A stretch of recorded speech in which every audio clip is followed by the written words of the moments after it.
Pertama mungkin saya sampaikan bahwa nama saya Roni Ternate, salah satu tokoh pemuda yang di Bukit yang kita berbicara konteks radio di Bukit Merah atau rumah perintah di Bukit Merah.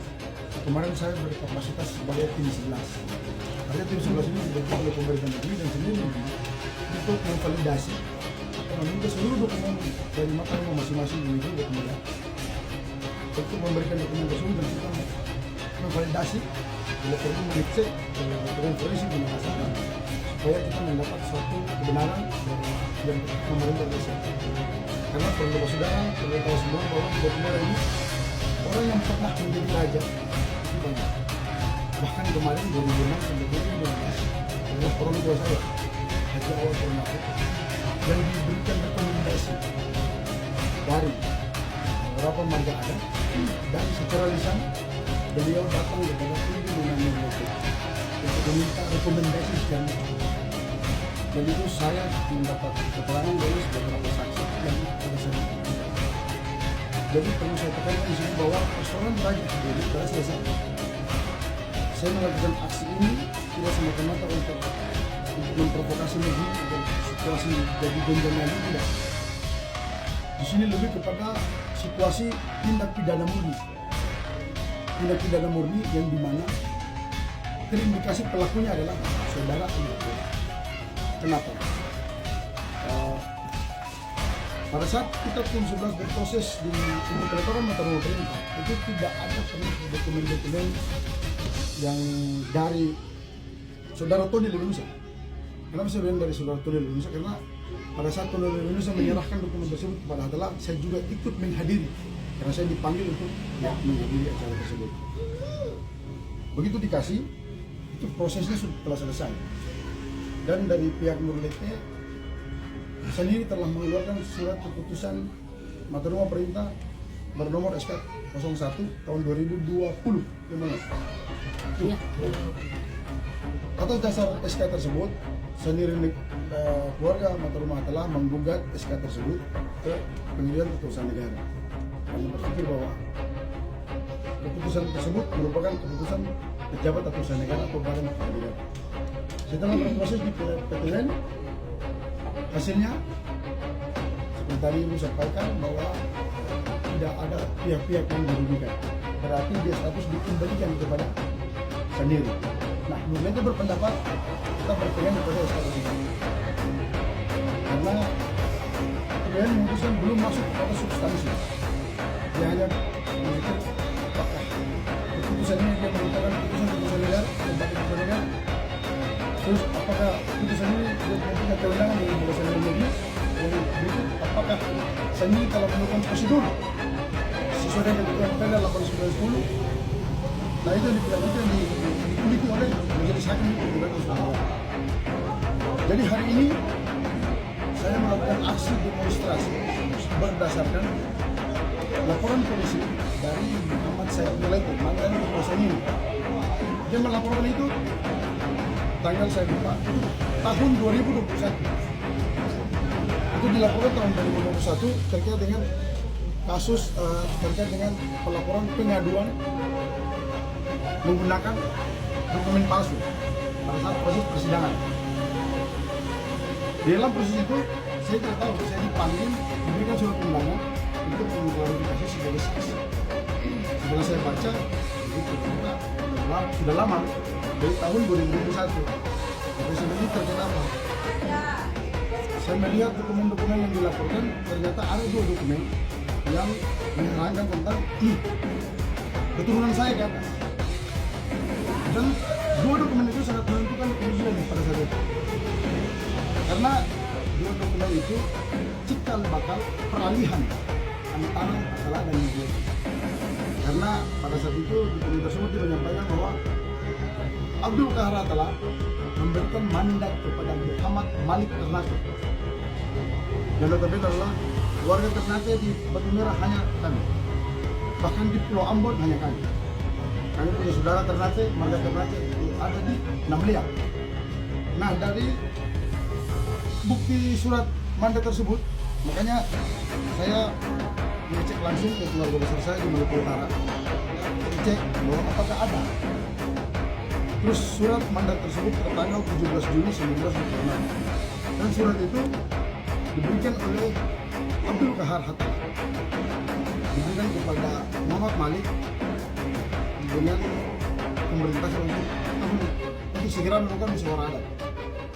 Dan musyawarah adat itu dilakukan tanggal 16 April 1927. Itu cikal bakal mengeluarkan pemerintah Hindia Belanda mengeluarkan Bisloid terkait dengan Raja Abdul Wahid Nurlete sebagai raja sementara. Sementara pada saat saya diperiksa di Krimum, oleh penyidik saya sampaikan, saya bisa katakan bahwa dua dokumen itu palsu. Karena di keturunan saya ke atas tidak ada yang namanya Muhammad Malik Ternate. Kalau kita berbicara tahun 1926, itu sudah masuk ke kakek saya. Kan kakek saya itu bernama Muhammad Tahir Ternate. Tidak ada Malik. Nah, berarti saya sudah bisa tidak lagi pakai kata terindikasi. Saya bisa bilang itu palsu. Karena ini menyangkut keturunan saya. Jadi saya harus sampaikan bahwa tadi kami ke Polda, saya menuntut agar saudara Ali Hatala agar segera ditetapkan sebagai tersangka. Karena saya pikir sudah memenuhi dua alat bukti yang sah sesuai dengan ketentuan pidana. Kenapa saya bilang dua alat bukti? Saya membawa silsilah saya untuk dibandingkan dengan dokumen yang dipakai, yaitu Muhammad Malik Ternate itu. Saya sampaikan dokumen silsilah keturunan saya, terus keterangan saya, berarti sudah memenuhi dua alat bukti. Dan itu sudah tidak ada lagi. Sudah tidak ada lagi alasan bagi penyidik untuk segera gelar perkara, terus naikkan statusnya sebagai penyidikan, dan segera sebagai tersangka. Itu yang kami tuntut di Polda tadi. Dan tadi ada kami berterima kasih juga kepada Bapak Kapolda Maluku yang tadi diwakili oleh Dir Intercam, menerima kami dengan baik dan menyampaikan bahwa akan berproses dan berkoordinasi dengan Dir Krimum. Dan beliau menjanjikan kepada saya besok beliau sampaikan saya dan kita ketemu langsung juga dengan Dir Krimum. Nah, dasar itu, jika dasar itu saya ketemu Dir Krimum besok, jika penyampaiannya hari ini dia dinyatakan sebagai tersangka, maka kami akan melakukan demonstrasi ke pemerintah Kota Ambon. Dalam hal ini untuk segera rumahkan Ali Hatala, karena dia dalam proses status tersangka dan dalam proses hukum. Jadi demikian begitu yang hal itu, dokumen itu tidak pernah ada. Nah, setelah kita tim 11 dari 14 marga yang berada di negeri Batu Merah sesuai dengan register data 1814, yang tersisa hanya 9 marga. Bukan hanya tersisa, artinya bagi kami orang Batu Merah biasanya penyebutannya dati lenyap, karena dia tidak mempunyai keturunan laki-laki.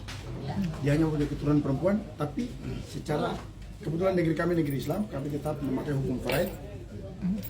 Tetap perempuan mendapat waris, artinya dia juga punya hak, tidak hilang. Nah, dari sisa 9 marga ini, kami tim 11 berproses. Kami mempunyai 5 persyaratan yang harus dipenuhi jika mau dikategorikan masuk dalam mata rumah perintah.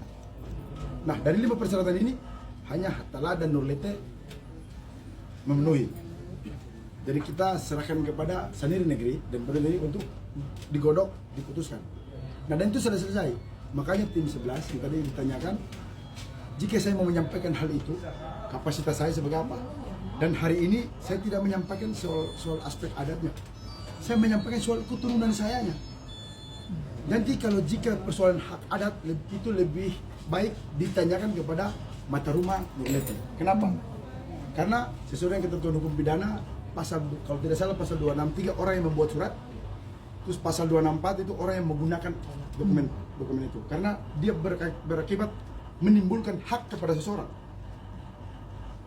Kalau tadi ditanyakan oleh beta saudara sana, kalau berarti terindikasi ya telah menggunakan alat bukti palsu menjadi raja. Saya katakan iya, karena menimbulkan hak. Karena memakai, kalau saya tidak berfokus ke situ, beta fokus hanya supaya beta keturunan jangan mencoba campur. Siapa kau mau campur beta turun ke atas? Siapapun pasti marah lah, kan begitu toh? Siapa sih tahu beta turun ke atas? Kan begitu. Begitu kira-kira. Mendesak Polda agar secepatnya gelar perkaranya, karena kan dengan juga harus punya tahapan tuh, supaya segera tetapkan sebagai tersangka. Karena bagi beta sudah memenuhi dua alat bukti tadi berdasarkan ketentuan pidana. Karena keterangan saksi dan alat bukti itu sudah kasih pembanding. Berarti Fatala bisa jadi raja karena alat bukti pemalsuan. Ya, Begitu kesimpulan. terindikasinya kan di situ. Iya. Bang, berarti kenapa dari awal sebelum dia ditetapkan resmi jadi raja di sini, kenapa dari awal tidak di ini oleh abang bilang sebagai masyarakat adat? Jadi begini, yang tadi saya sampaikan akan berdampak secara administrasi. Yang kita tahu bersama bahwa sesuai dengan hukum administrasi negara bahwa sekarang kita berpikir jika dia telah ditetapkan sebagai tersangka, dokumen atau administrasi yang dia tanda tangan, apakah berlaku bagi orang tersebut? Berarti kan malah administrasi, kan begitu. Jadi kami minta kepada Bapak Kapolda Maluku untuk segera secara internal tetapkan Alihatala sebagai tersangka, dan Bapak Wali Kota juga, Bapak Udin Watimena. Kenapa saya bilang juga harus turut bertanggung jawab? Karena merupakan satu rangkaian kejadian. Lebih baik kami menegur Bapak Wali Kota hari ini agar tidak terjerumus lebih jauh. Karena apa yang dilakukan Bapak Wali Kota kan berdasarkan putusan Mahkamah Agung. Ya, jadi bagi saya juga belajar hukum. Saya tetap berprinsip bahwa segala keputusan yang ada di dunia yang berstatus keputusan sudah ingkrah atau berstatus kekuatan hukum tetap, siapa bilang tidak bisa dirubah? Jika suatu putusan saya melaporkan tersebut bahwa di dalam proses peradilan tersebut ada menggunakan alat bukti palsu, apakah itu tidak bisa dirubah? Bisa. Apakah putusan yang sudah ingkrah saya dapat membuktikan bahwa ada tindakan suap menyuap? Bisa berubah tak? Bisa, kenapa nggak bisa? Karena kita pakai dasar hukum atau asas equality before the law. Artinya perlukan hukum kepada warga negara Indonesia itu sama, tidak ada yang beda. Jadi saya juga punya hak untuk bisa mentelaah putusan tersebut. Demikian.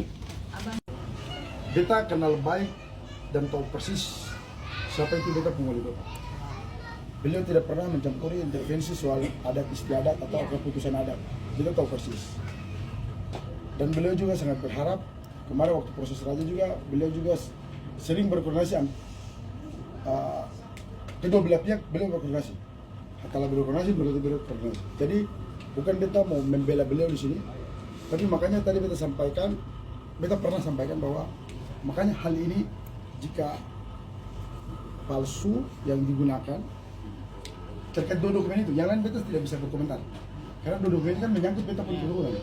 Jadi jika dia terbukti dan dia akan sebagai tersangka hari ini, makanya Beta bilang ke Wali Kota hari itu pun Beta, besoknya pun Beta ke Bapak Udin Watimena untuk segera rumahkan Alihatala. Karena apa? Jangan sampai beliau terbawa-bawa, karena dipidanakan barang siapa membuat atau menciplak atau bahkan turut serta, itu pun ada pidananya. Kan ada narasi-narasi yang dipakai dipidanakan seperti itu. Makanya kita mau supaya kalau ditetapkan sebagai tersangka, bila perlu hari itu pun Beta langsung menghadap Udin Watimena. Bapak segera jangan Bapak terlibat. Kalau Bapak membiarkan berarti Bapak turut terlibat membiarkan orang yang menjabat dengan dasar hukumnya cacat administrasi. Ketemu koordinasi dengan tindak lanjut dari pelayanan Polda Maluku. Dan tadi ketemu dengan Dirkrim, Intel, dan dia koordinasi dengan Dirkrimo. Kita ketemu jika hasilnya nanti besok kita ketemu dengan Dirkrimo. Jika hasilnya apa yang Beta harapkan bahwa sudah memenuhi dua alat bukti sesuai ketentuan hukum pidana, maka ditetapkan sebagai tersangka. Tidak sungkan-sungkan Beta sendiri yang langsung menghadap Bapak Udin Watimena untuk Alihatala segera dirumahkan dan turunkan caretaker atau pejabat. Karena berimplikasi dan berdampak kepada masyarakat kecil. Kenapa? Contoh hari ini, dia masih menandatangani pelayanan publik terkait dengan atau saudara ini mau tes polisi. Tiba-tiba dia terkena hukum, dia terbukti bersalah. Terus dokumen ini dia malah administrasi dong.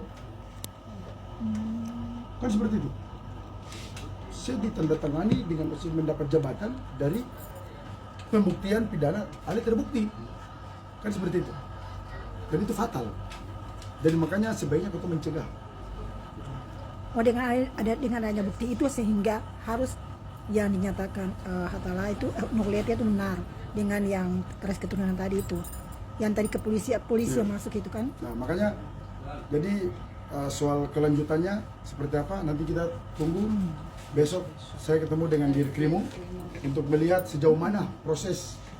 Karena saya hanya meminta tadi di Polda Maluku, saya minta status penyelidikannya ditingkatkan menjadi penyidikan. Karena menurut beta juga belajar hukum, beta sebagai mahasiswa UKIM di Fakultas Hukum.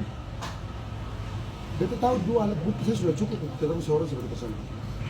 Terus penyidik kemarin bilang ke saya waktu saya diperiksa di BP bahwa beta harus cari Tony.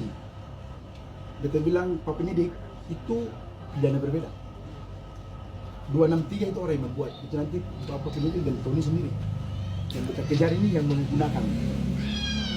Karena di BP menurut penyidik bahwa setelah Bapak Anda telah dipanggil oleh penyidik di Polda di Krimum, dia menyampaikan Pak Ali sudah datang dan sudah bilang dia menggunakan alat bukti itu di pengadilan. Berarti masuk di pasal 264 tadi. Soal you tahu atau tidak barang itu dia palsu atau tidak, semua fasilitas yang diberikan oleh negara sudah cukup. Bahkan pada saat yang tadi saya sampaikan, dokumen yang disampaikan pada saat di rumah setelah yang saya dipanggil terima dokumen dari Tony, bahkan saya pernah menyarankan bahwa Bapak segera dokumen itu kita bawa ke Makassar untuk bawa cek ke laboratorium forensik ini. Itu yang kita sampaikan seperti itu. Jadi tapi alhamdulillah tidak pernah diikuti. Jadi begitu. Abang minta satu lagi. Yang satu banyak. Pada prinsipnya ini kan pemerintah Kota Ambon kan tidak pernah mau mencabut Ya.